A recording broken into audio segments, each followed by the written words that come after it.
Good morning friends, मैं sir Praveen Kumar from Gurukul grow school. आज हम पढ़ेंगे क्लास 5 का ग्रामर का जो सेकेंड लेक्चर है, हिंदी ग्रामर का जो सेकेंड लेक्चर है, हिंदी ग्रामर का जो सेकेंड लेक्चर है वो है वर्ण विचार, जिसको हम लोग बोलते हैं इंग्लिश में क्या, फोनोलॉजी, जिसको हम क्या बोलते हैं, फोनोलॉजी बोलते हैं।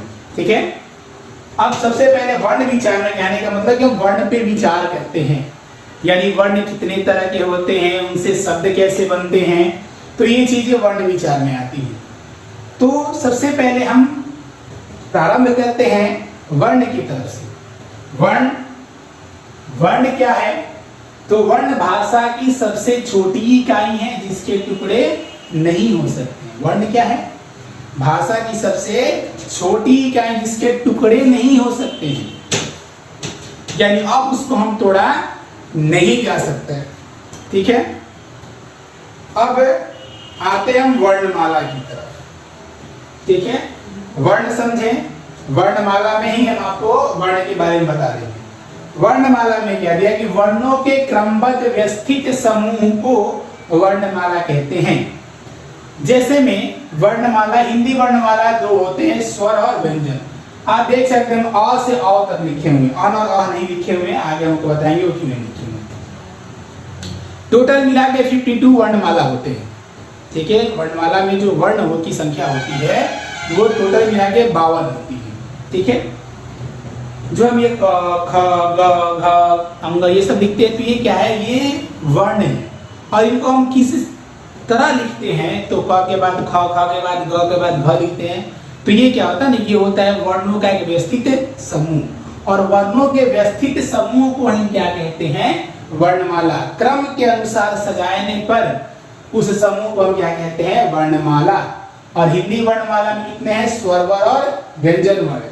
स्वर वर्ण में कौन कौन लिखे हैं, अ से लेके अ तक। अन और अ नहीं लिखे हैं क्योंकि उसका जो है हम आगे पढ़ेंगे अन और अ को। व्यंजन वर्ण में क से ज्ञ, उसके बाद ड, ढ और श्र, ये अलग है। देखो ड ढ, तो ड ढ में वो बिंदु नहीं होता है जो हमारे इसे क से ज्ञ तक में आते हैं। ठीक है, अब जैसे ये पढ़ना होता है तो उसमें वो ढ का बिंदु जो होता है वो इसे इस्तेमाल होता है, और श्र है।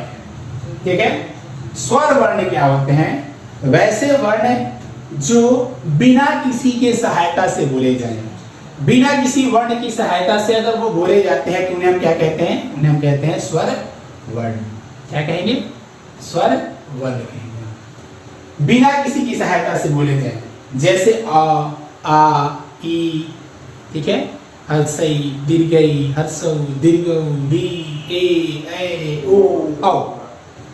तो ये क्या है, स्वर वर्ण है जो बिना किसी की सहायता से बोले जाते हैं। परंतु व्यंजन वर्ण के बारे में अगर कहा जाए तो व्यंजन वर्ण क्या होते हैं, जिन वर्णों का उच्चारण स्वरों की सहायता से होता है, जिन वर्णों का उच्चारण स्वर वर्ण की सहायता से होता है वो आपका हो गया व्यंजन वर्ण। ठीक है, वो होता है व्यंजन वर्ण। अब व्यंजन वर्ण में यहाँ पे दो चीज लिखे हुए, यहाँ पे एक लिखे हैं स्वर रहित व्यंजन और एक स्वर सहित व्यंजन। स्वर रहित व्यंजन में यानी स्वर के बिना व्यंजन, क्योंकि व्यंजन जो है वो बिना किसी ना किसी की सहायता से होगा, तो वो स्वर वर्ण की सहायता से होते हैं। आप यहाँ पे देख सकते हैं, लिखे क्या कि स्वर रहित व्यंजन हलंत, हलंत का यहाँ पे नीचे दिखे, यहाँ पे चिन्ह दिया गया है, लगाकर लिखते हैं। ये क नीचे हलंत, ख नीचे हलंत, म नीचे हलंत और स नीचे हलंत लिखा हुआ है। इसका मतलब कि ये स्वर रहित नहीं, ठीक है, ये स्वर रहित व्यंजन है, स्वर सहित नहीं, ये स्वर रहित। इनमें स्वर नहीं है, इनमें स्वर नहीं है। ठीक है, समझ सकते, इनमें स्वर नहीं है। हाँ, स्वर सहित व्यंजन में आप देख सकते हैं कहीं भी हलंत नहीं लगा, ये कॉमा लगाए हुए हैं। ठीक है, इसमें हम ये बिना हलंत के हैं। ठीक है, ये बिना हलंत के हैं, तो ये स्वर सहित व्यंजन है। ठीक है, इसके अतिरिक्त भी कुछ ध्वनियां हैं जो हम नहीं लिखे हैं, यहाँ पे अन नहीं लिखे, ता नहीं लिखे, तो अन लिख सकते हैं। अन को क्या बोलते हैं, अनुस्वार, जिसका चिन्ह होता है इस तरीके से, ये होता है चंद्र बिंदु, इसको कहा जाता है। तो ये क्या है, चंद्र बिंदु में इसको साइन इसे दिया, इसका चिन्ह इस तरीके से, इसको कहा जाता है अनुनासिक। और ये विसर्ग है, इसका चिन्ह होता है 2 बिंदु। और ये औ जैसा लिखते हैं ना, ये जैसे लिखते हैं कि बॉल, ठीक है, इस तरीके से लिखा जाता है। ये हुआ, इसमें ऊपर एक दिया हुआ है, ठीक है, इसमें रेफ दिया आपके, और भी बहुत सारे हैं, जैसे में डॉक्टर होता है, इसमें भी आप देख सकते हैं इसका साइन। तो ये कुछ ऐसे अंग्रेजी शब्द होते हैं जिनमें ये लिखा जाता है। अब जॉ और फॉर, तो जॉ के नीचे बिंदु दिया गया, दोनों का अर्थ क्या होता है ये समझ लीजिए।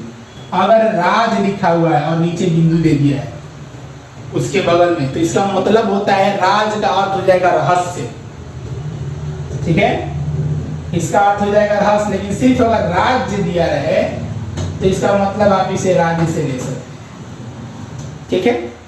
तो ये रहा आपका वर्ण विचार के ऊपर। इसमें अब हम अगले वीडियो में क्या देखेंगे, अगले वीडियो में हम देखेंगे स्वर और उनकी मात्राएं और कुछ व्यंजन के ऊपर हम बात करेंगे, ठीक है।